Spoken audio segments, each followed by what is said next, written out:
So in this video and in the next couple of videos, we will talk about a bunch of different topics.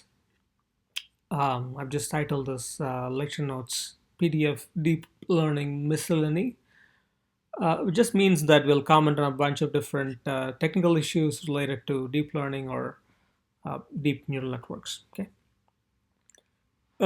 So the first little thing I'm going to talk about is the optimization algorithms used. First, why stochastic gradient descent? This is something that we've already discussed. This is repetition. Um, so, like we said, in modern deep learning, it's common to use stochastic gradient descent with mini batches. And the principle or the advantage is that the algorithm evaluates the gradient of the last function on just the mini batch, which is a small subset of the full data set, so that each gradient evaluation can be much, much, much faster. It's not super accurate, but it's much faster, and the speed of gradient evaluation far sort of outweighs the lack of accuracy. In fact, the lack of accuracy helps to some extent, as we will see later. Okay, so this fast gradient evaluation allows us to make fast progress without having to loop over the full data set. Okay, so that's the primary reason for using stochastic gradient descent. Um, there's a second reason why people use SGD, which I'm just going to say it here, and then I will in slightly greater detail explain it later in this PDF. The second reason is that stochastic gradient descent is thought to provide what's called regularization or implicit regularization. Essentially, using it allows, in some magical way, allows the resulting neural network to not overfit to the data too much. Okay, so I'll just leave it at that, and we will talk about that later.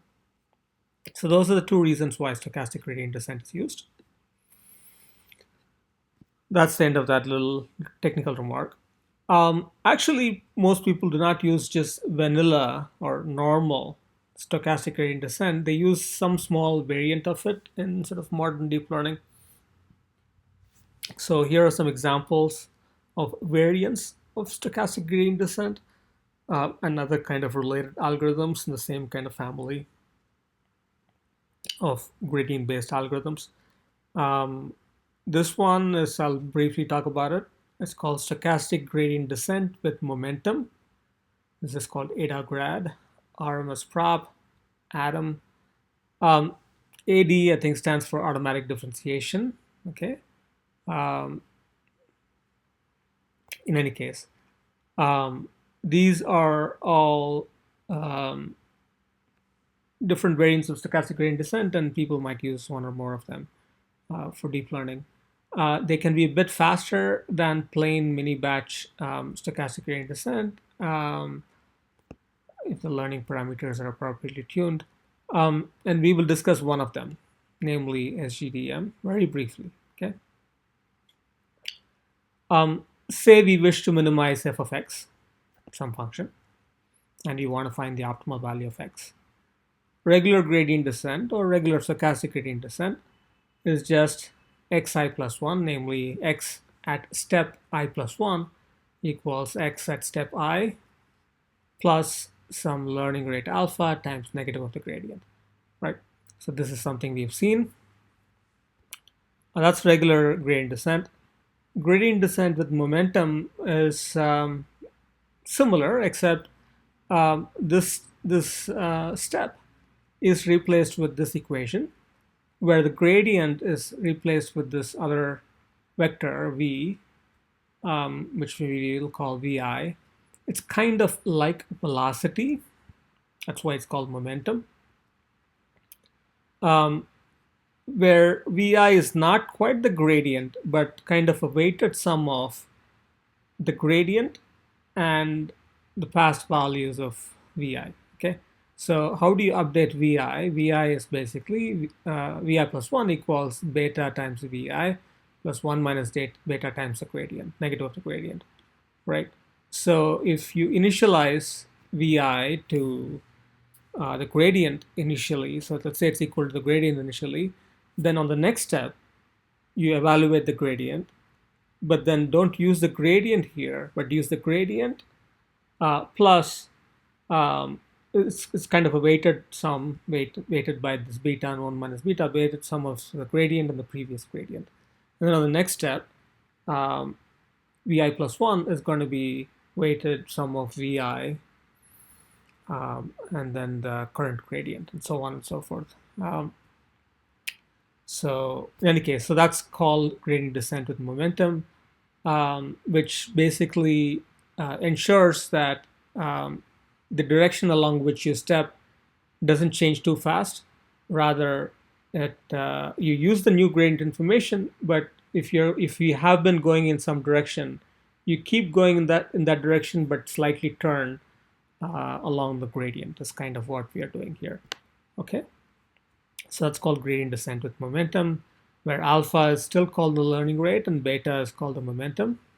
Okay, and this is just a regular version. Of course, you can evaluate the gradient using mini batches and so on. So that just carries through exactly. So that's all I want to say about these alternate optimization algorithms. And there's a whole bunch of them.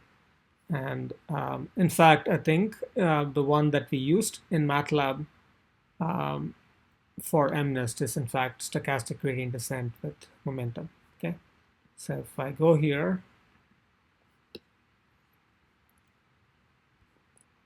we are using this stochastic gradient descent with momentum, and if I run this thing,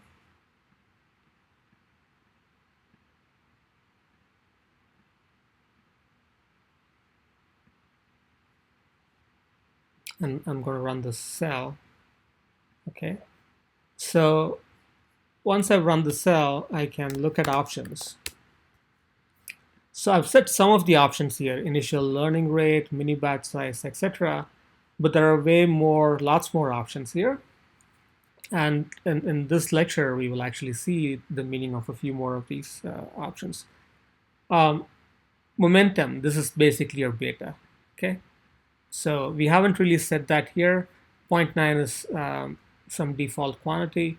What that means is that once you compute the new gradient, you don't step along the new gradient, but you compute this new quantity called vi plus 1, which is previous stepping direction times 0.9 plus 0.1 times the gradient direction. This was what you do.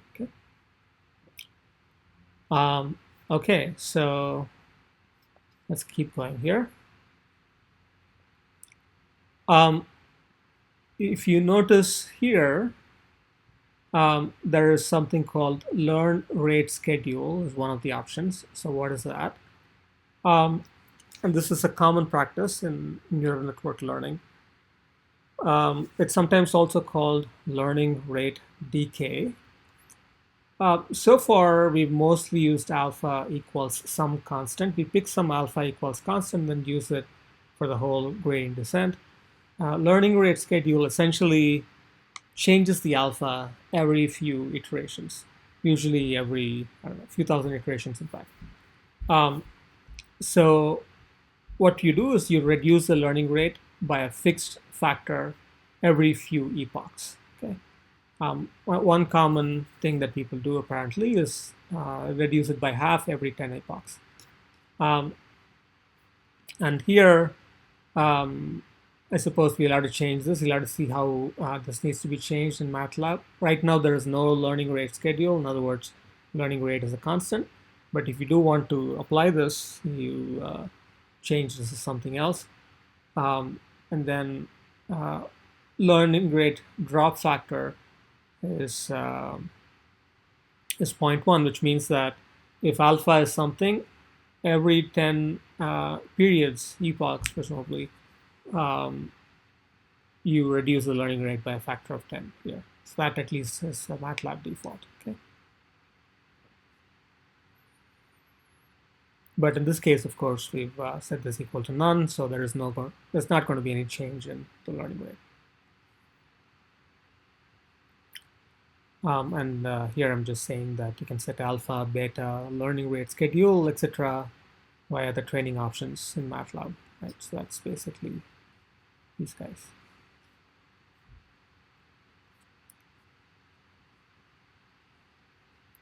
So that's the end of learning rate schedule.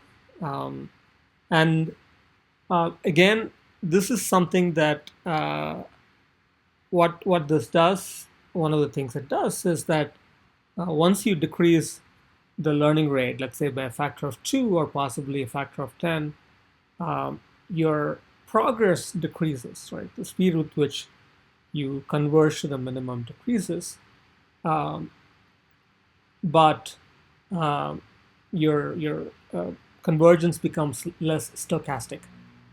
So there is that aspect.